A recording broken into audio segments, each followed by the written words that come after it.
کیا گیا کہ کیا نہار منہ پانی پینا منع ہوتا ہے،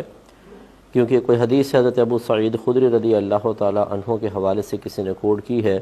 کہ نبی کریم صلی اللہ علیہ وسلم نے نہار منہ پانی پینے سے منع فرمایا، اور کسی بزرگ کا قول بھی ہے کہ صبح نہار منہ پینا نہار منہ پانی پینا نقصان کا باعث بنتا ہے۔ دیکھیں، جدید جو میڈیکل سائنس ہے وہ نہار منہ پانی پینے کے بہت سارے فوائد ذکر کرتی ہے، اور آج کل اس طرح نہیں ہوتا کہ سنی سنائی بات پر عمل پیرا ہوں، بلکہ ڈاکٹرز جو ہیں وہ ایک طویل عرصے تک تحقیق کرتے ہیں اور کئی 100 افراد پر ایک چیز کو آزمایا جاتا ہے، پھر ان کے رزلٹ جمع کیے جاتے ہیں، پھر کوئی نتیجہ مرتب کیا جاتا ہے، اور یہ تو نہیں کہا جا سکتا کہ اس میں غلطی کے احتمالات ختم ہو جاتے ہیں۔ تو بتقاضائے بشریت بعض اوقات تحقیق کے نتائج غلط بھی نکل آتے ہیں اور وہ بعد میں چینج بھی کیے جاتے ہیں، کیونکہ جن 100 افراد کا آپ نے انتخاب کیا، ہو سکتا ہے نہار منہ پانی کے اثرات ان کے اوپر الگ ہوں، لیکن جب آپ مزید 100 کو لے لیں تو ان میں کچھ رزلٹ میں فرق آئے۔ لیکن بہرحال جو تحقیق کی گئی تو یہ پتہ چلا کہ اس کے بے شمار فوائد، نہار منہ پانی پینے کے بہت سارے فائدے سامنے آئے ہیں۔ اب یہ حدیث میں بظاہر منع کیا گیا اور میڈیکل سائنس کہہ رہی ہے کہ اگر آپ نہار منہ پانی پئیں گے تو فائدہ ہوگا، اس میں لوگ ذرا تذبذب کے عالم میں آئے ہیں اور کچھ پریشانی کا اظہار بھی مجھ سے بھی کئی دفعہ کیا ہے، تو بھی یہ سوال آ گیا تو میں نے کہا چلے اس کو شامل پروگرام کر لیا جائے۔ یہ اچھی طریقے سے یاد رکھیں کہ نبی کریم صلی اللہ علیہ وسلم جب کسی بھی حدیث میں کسی چیز کو طبی نقطہ نگاہ سے منع فرمائے یا اس کا استعمال تجویز فرمائے، دونوں چیزیں ذہن میں رکھیے گا، تو وہاں پر اگر حکم بھی موجود ہوگا تو وہ امر صرف استحباب کے لیے ہوتا ہے۔ اسی طرح اگر منع کیا گیا ہو تو سمجھ لیں اس منع پر پھر بھی آپ عمل کریں تو خلاف اولا بنے گا، یعنی ترک مستحب ہوگا۔ تو اس لیے خلاصہ کلام یہ ہے کہ جب نبی کریم صلی اللہ علیہ وسلم کسی چیز کا باقاعدہ حکم ارشاد فرمائے تو اس حکم کی مختلف شرعی حیثیتیں ہوتی ہیں، کبھی تو اس حکم کے اوپر عمل کرنا واجب ہوتا ہے، کبھی سنت موقدہ کے درجے میں ہوتا ہے، اور کبھی ایسا ہوتا ہے کہ فقط آپ عمل کریں تو مستحب ہے، نہیں کریں تو کوئی گناہ نہیں ہے۔ جیسے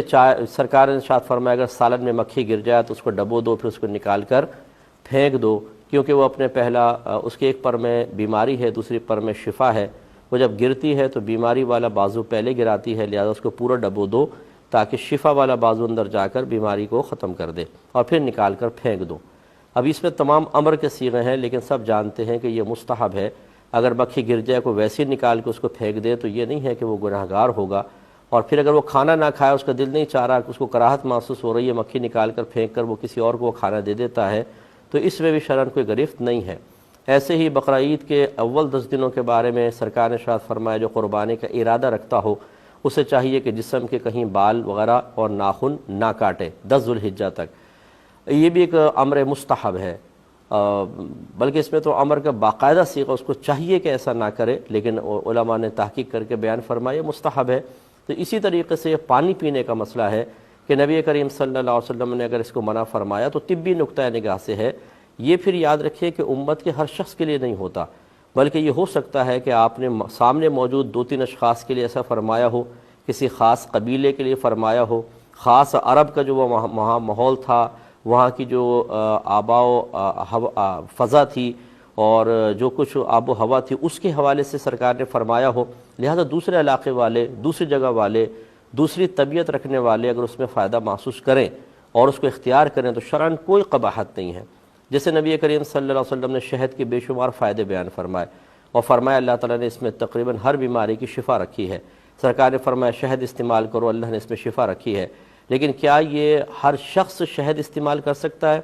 آپ اچھی طرح سمجھتے ہیں میڈیکل سائنس منع کرے گی، بہت سارے شوگر کے مریضوں کو ڈاکٹرز منع کرتے ہیں، ایسے ہی جن کی طبیعت پہلے ہی گرم ہوتی ہے تو شہد ان گرم علاقوں میں استعمال کرنا نقصان کا باعث بن سکتا ہے۔ پھر مقدار کے اعتبار سے فرق پڑ سکتا ہے کہ زیادہ مقدار میں کریں تو نقصان کا باعث، کم مقدار میں کریں تو کوئی نقصان نہیں۔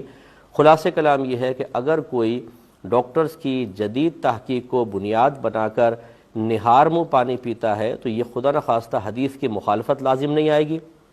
نہ اس شخص کا گناہ گار ہونا لازم آئے گا۔ اگر کوئی اور یہ ایک اصول اور یاد رکھیں، اگر نبی کریم صلی اللہ علیہ وسلم ارشاد فرمائے کہ یہ نہ کرو، یوں فرمائے کہ اس میں نقصان ہے، فقط اتنا کہیں پر آ جائے اس میں نقصان ہے، تو کسی چیز کا فائدہ یا نقصان بیان کرنا وجوب کو ہرگز ثابت نہیں کرے گا۔ مثلا شہد کا فائدہ بیان کیا تو اس میں یہ حکم پوشیدہ نہیں ہے کہ شہد ضرور استعمال کرو۔ اگر کہیں پر آ جائے کہ نہار منہ پانی نقصان کا باعث ہے تو اس کا مطلب یہ نہیں ہے کہ فرمایا جا رہا ہے پانی استعمال ہی نہ کرو، بلکہ وہ ایک مشورہ ہوتا ہے۔ ہو سکتا ہے کہ یہ ایک شخص کے لیے نقصان کا باعث ہو لیکن دوسرے کے لیے فائدہ مند ہو، تو اس لیے آپ استعمال کرنا چاہیں تو کوئی حرج نہیں ہے۔